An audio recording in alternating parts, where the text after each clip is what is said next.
It is 7:30 again Central Time, and I just want to encourage you all. Those of you that have shared, those of you that have given me the thumbs up and liked what's been sharing. We did reach well over 2,000 people last week, and did have several people go to leespeaks.com and check out my webpage. And I'm so grateful for the individuals who have paid for a meal or even considered, monthly giving. I just appreciate that. I'm not a 501c3. You're not going to get a tax credit, but you are going to get to pay for whatever food I've been giving you, just like you would at a restaurant. So thank you for everyone who's done that. I want to encourage you on how to live a life with no regrets. I literally have come to the place where I have no regrets, and I can tell you why. There aren't things I wished I could change that I would do differently if I could, but I can't. And so I want to share with you in the next few weeks, depending on how long it takes, how to live a life with no regrets, because there's plenty of regrets that we can have. And when I've read different books on the regrets people have when they're passing, when they're in their last stages of life, I realize we can do something about that. We can live differently if we know what the regrets people have are. We can live life in reverse. And so I'd like to start with just defining regret. Regret is sorrow or disappointment over a missed opportunity, something you wished you could change, but it's already passed. And I want to start with the regrets we have of our past. That's probably one of the most difficult things, is to live a life that doesn't have great disappointment over mistakes of the past. Um, those things can haunt us. They can mess with our present and certainly mess with our future if we don't deal with them correctly. So I want to talk first about the regrets of the past and three things you can do and should do if you want to live a life with no regrets. And the first one's really pretty simplistic, and in theory, it's really hard to do. It's simplistic to understand, and that's ask for forgiveness where you can. If if they're around, if they're alive, if they're talking to you, if you have any opportunity through text or phone or whatever, ask for forgiveness. Um, and here's the thing: it doesn't matter how they respond. Their response isn't near as important as your need to forgive. Forgiveness, beloved, is for you and me. Forgiveness isn't for them. They may reap the benefit of it, but it's not for them. Forgiveness is about setting you free from what unforgiveness brings into your life. And we've taught in the past, but forgiveness is a choice. It's not about our feelings and it's not about forgetting. It's a choice to release. It's a choice to let go. It's our choice to realize we are not God and we don't make a good judge. And we're going to let God handle that end of it, that aspect of it. We're going to let it go. We're going to release it because we want to sow good seed. You know, what you sow is what you reap. You're going to need forgiveness in time, so sow forgiveness. So the first response is to make sure where you can ask for forgiveness. Now, they may not receive it. They may be using it as an excuse for their life, and I'm going to just give a caveat here. If you're in unforgiveness, if you're holding somebody accountable for something they did years ago and you haven't let it go, it's hurting you, not them. And you need to let that go. You need to forgive them. You need to realize that unforgiveness is hurting you. It's not affecting them in any way. But if you're the one that looks back and says, I did this thing or I didn't do that thing and I hurt somebody, and you can ask. If they get mad, if they won't receive it, it doesn't. That's not near as important as your need to let it go. Your need to know, I've done all I can do. And can I tell you, beloved, your husband can only say I'm sorry so many times. Your wife can say I'm sorry only so many times. Your kids can say they're sorry. There comes a place where it's not about how many times they say it. You need to say, okay, they've asked for forgiveness. I need to forgive them. I watch spouses all the time. Their husband, their wife has said, I'm sorry a dozen times for something that they did they're really repentive of. They're sorry. And they've asked and asked and asked, but that spouse is holding on to it. No, I'm going to make them pay because it really, really hurt me.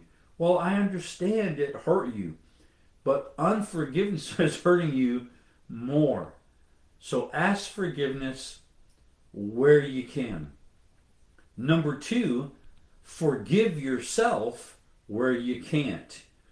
If that party, if that individual that you have the regret over something you did to them or something you didn't do that you should have, if they've cut you off, if they're deceased, whatever, if for whatever reason there's no ability. I know individuals whose family has left the state and didn't tell them where, and they can't get a hold of them. They have no Facebook page. They're not on Twitter. They on purpose have just vanished from their family members.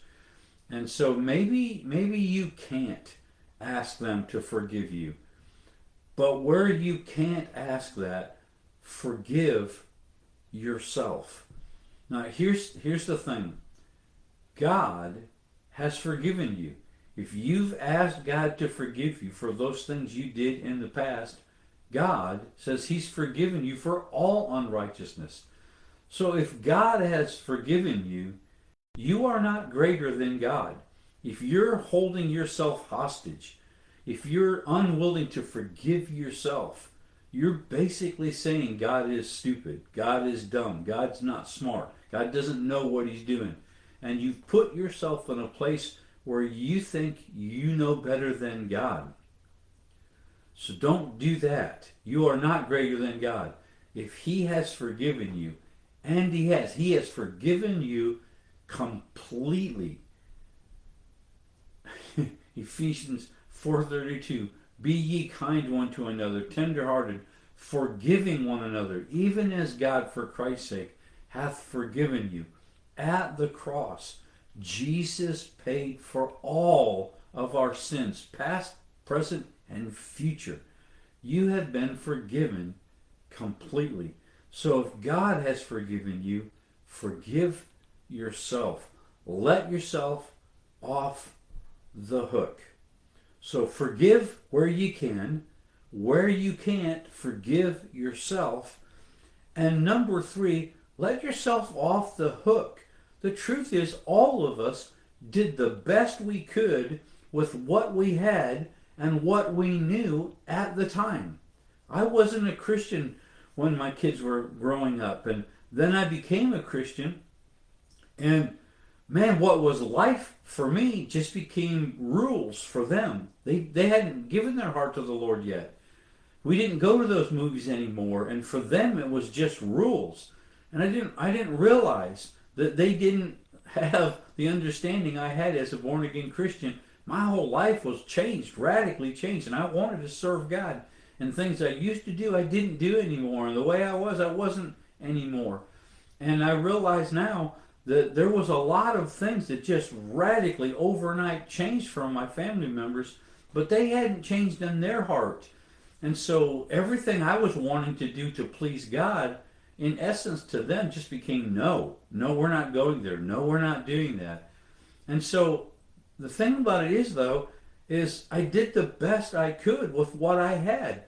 When I wasn't serving God, when I wasn't a Christian, I still was doing the best I knew with what I had. I didn't have a whole lot of understanding on how to be a good father. But as I grew in it, I got better at it. And so I'm sure if you'll just think about it for just a minute or two, you will realize you too did the best you could with what you had. So let yourself off the hook. I don't know anybody that on purpose treated their children or their spouses or their family members poorly on purpose. I don't know anybody that did that. They did the best they could with what they had. They didn't know how to have crucial conversations. They didn't know how to pray and seek God. They didn't know how to be transformed by His Word so that they could be a better husband or a better wife or a better father. They didn't know how to deal with that particular situation because they didn't have anything to judge that by. They weren't raised that way or whatever. You and I, we need to let go of the past. And the only way to do that is to forgive where you can, to forgive yourself where you can't, and to realize I did the best I could. Maybe it was terrible, but it was the best you could do at the time. Now, as you've grown, you've got better. See, one of the things that was really, really hard for me was to tell my children I love them. I know that sounds really, really strange now, but I just didn't have a whole lot of that growing up, being told I was loved. And so it was foreign to me. But when I got saved, I realized I need to tell my children I love them. And beloved, I'm just telling you, it was hard. I felt like a hypocrite because I didn't hear it a whole lot, so it wasn't natural for me. And so I would say it, but it just felt like words. I wanted them to know I love them, but it was hard for me to say. But I've got to the place where I said it all the time, and it became natural. And I feel bad that my children early on didn't hear it as often as they really, really needed it. But once I got saved and realized I need to tell them I love them every day, I started telling them I loved them.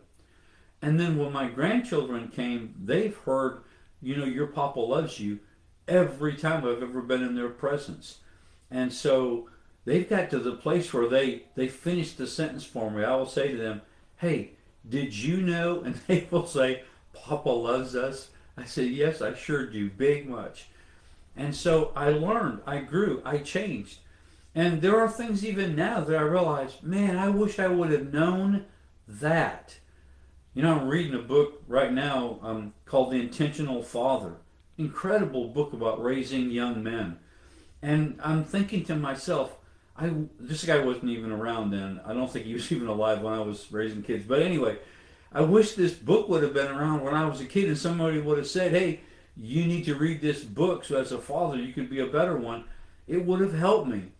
But I didn't have it then. And you didn't either because the book's kind of new. So there's a lot of things I see now that now I can integrate into my life and I can be a good father figure to individuals because I've learned so many things that I didn't know then. Let yourself off the hook. Give yourself a break. Realize you did the best you could with what you had. You had your mom and dad as an example and grandparents as an example, and maybe they weren't the best of examples. And so you didn't know marriage could be a different way. You didn't know raising kids could be a different way, but you do now.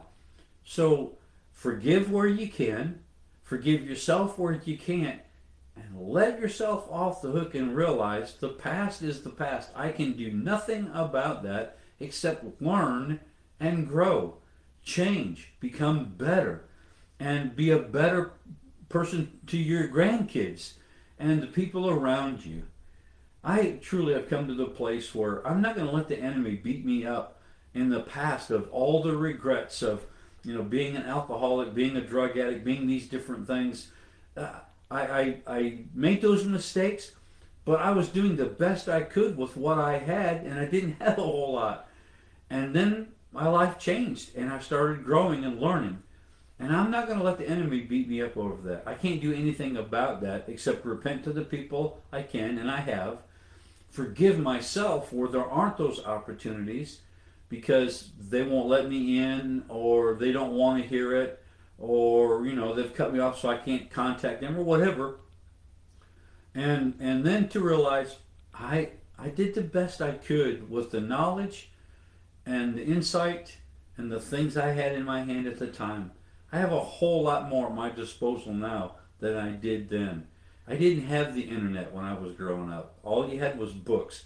And I read a lot of books, but unfortunately, nobody told me being a husband and being a father wasn't going to come natural. That I should have been reading books about how to be a good father, or how to be a good husband, or how to raise kids. Now we have so much information at our fingertips, and we can change and we can grow. So I really, really want you and I to learn how to live a life with no regrets. And so we've dealt with the past. We will talk about the other regrets people have, and how to deal with that, how to live life in reverse. So I love y'all so much. I'm going to say hi to a few folks before I go. Carl, love you so much. It was good to be with you in Brownwood this weekend. Mary Lou, Nancy, thank you for watching. Nathan, always good. You're so faithful. Ken, James, bless you, James. Bobby, Eric, love you all so much. Have a great week. Look forward to seeing you next week.